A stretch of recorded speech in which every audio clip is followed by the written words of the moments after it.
End of the line for York-Durham Heritage Railway. Darrell Knight, The Standard, Uxbridge. The end of the line has come for the embattled York-Durham Heritage Railway, YDHR. With the recent announcement, the local tourist attraction has filed for insolvency protection after almost 30 years in the community.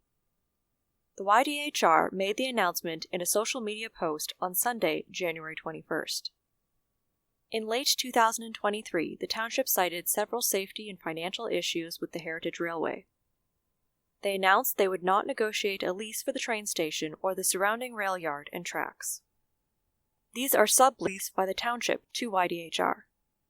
Documents obtained by the Standard show at the time of the insolvency protection, the YDHR had liabilities of more than $2 million, with assets totaling just over $800,000, most of which were equipment totaling approximately $650,000.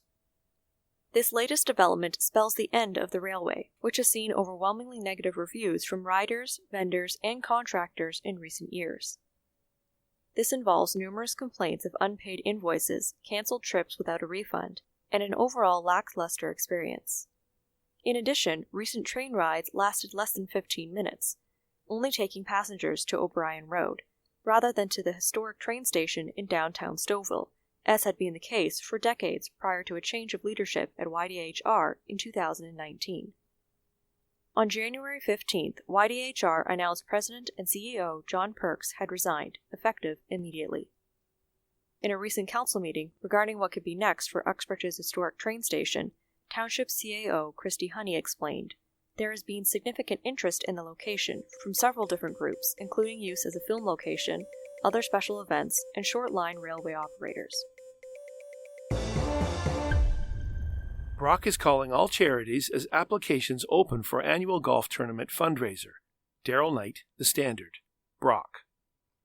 The township recently announced the details of the annual golf tournament fundraiser, as well as a call for all interested charities to submit an application to be considered for funding through the annual event.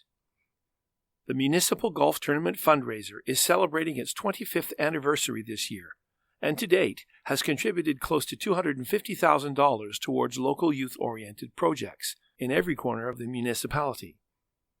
This year's tournament is slated to be held at the Cedarhurst Golf Club in Beaverton on Thursday, June 20th. In a press release, the municipality noted applications can now be accessed through the Township of Brock website, and all applications must include details regarding estimated costs, other fundraising efforts, expected completion dates, and the expected benefits for youth and the community. Additionally, the township included a comprehensive list of criteria for projects seeking funding through golf tournament proceeds, including youth-oriented projects only, to be completed by local nonprofit organizations or groups within or serving the residents of the Township of Brock, an innovative project which promotes health, wellness, and physical activity for youth with general operating costs excluded.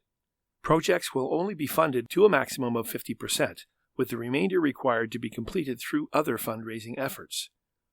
A maximum award of $2,500. Proof of expenditure must be provided upon completion of the project. The project must be completed within 18 months of the awarding of golf tournament funds. The deadline for applications to be submitted is Friday, March 1st at 4 p.m.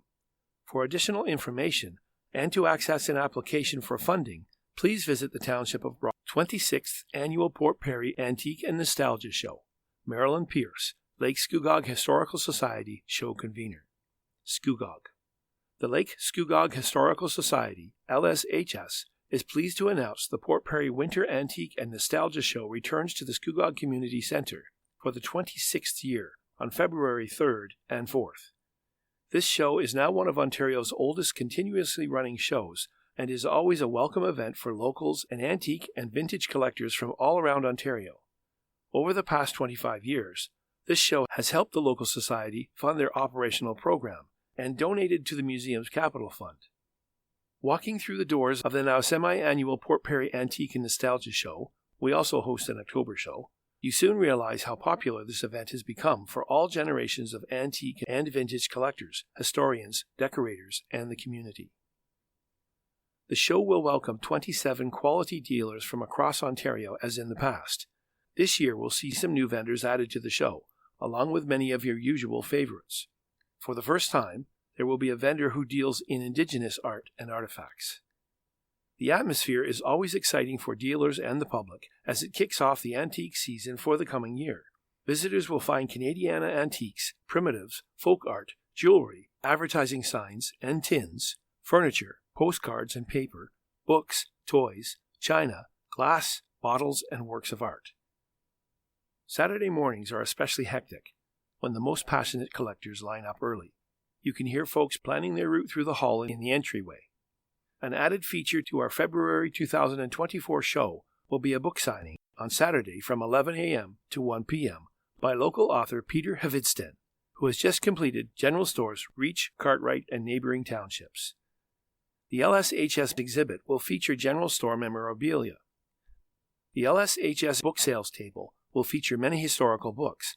Both recently published and others currently out of print will be available. The new Scugog Island Heritage Driving Tour, as well as the Green Bank and Area Tour pamphlets, will be available. The show is open February 3rd and 4th from 10 a.m. to 4 p.m. Admission is $5 and good for both days. The site is fully accessible and light snacks are available.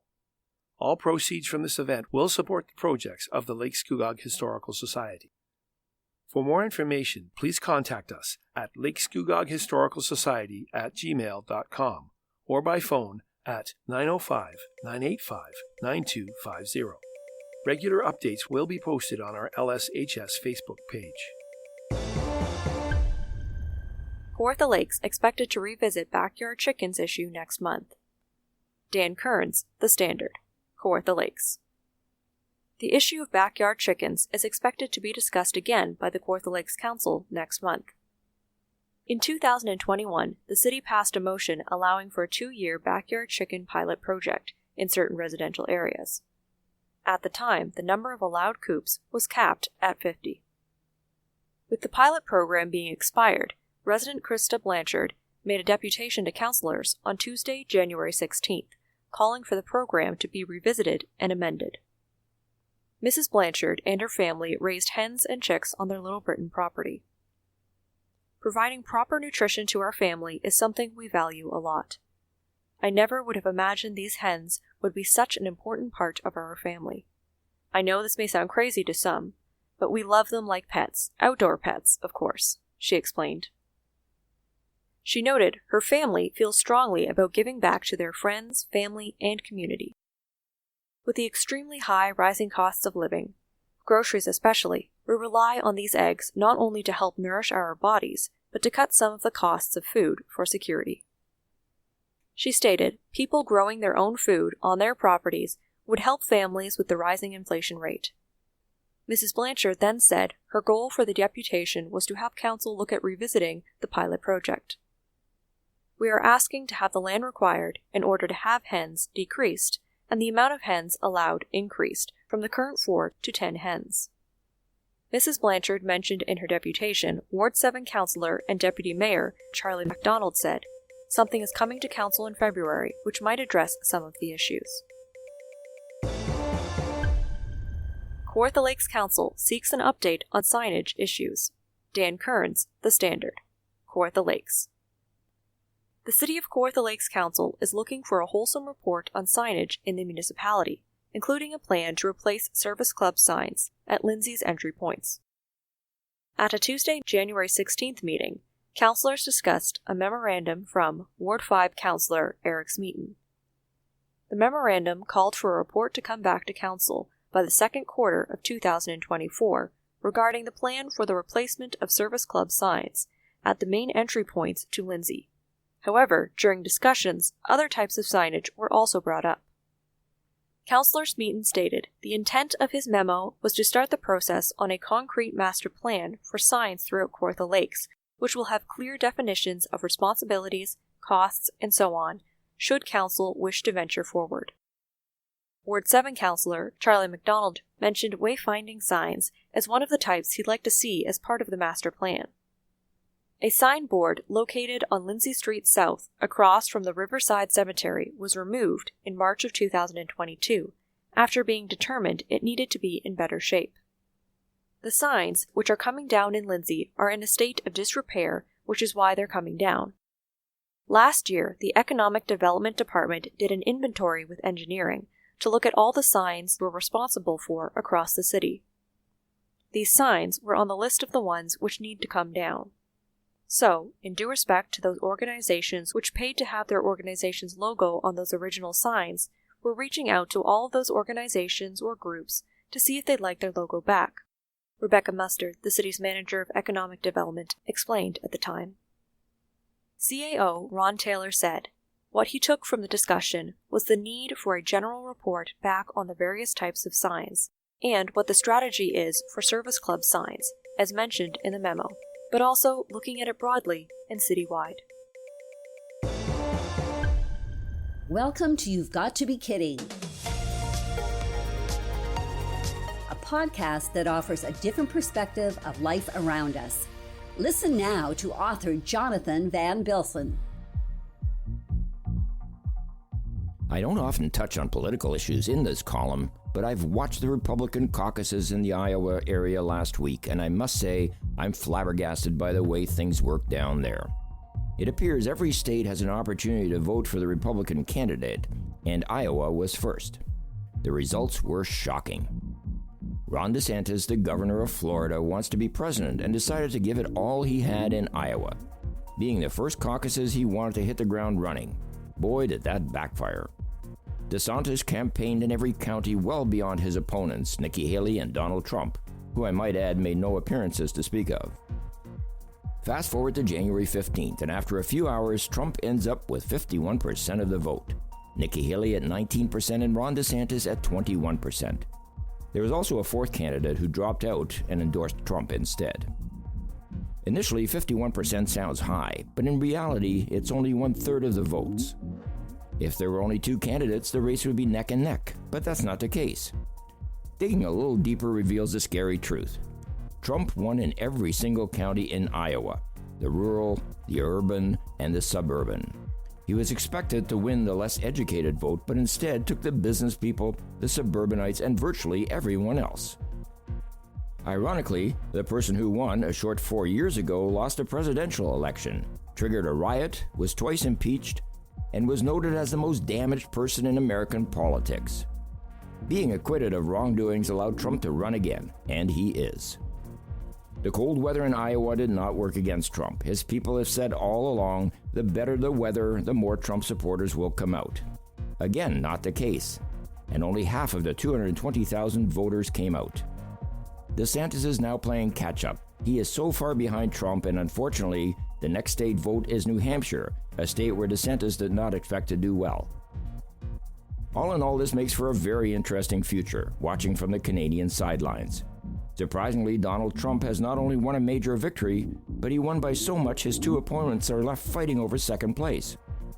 Obviously, I don't endorse any particular candidate, but from an entertainment element, the next 287 days will make for interesting news. I'm Jonathan Van Bilsen, and this is You've Got to Be Kidding. You've Got to Be Kidding was presented by X4 Media with permission from the Standard Media Group. We endeavor to make all information contained in this program as accurate as possible at production time. X4 Media and the Standard Media Group are not responsible for any liabilities resulting from information contained in this program. For more information, please visit x4media.ca.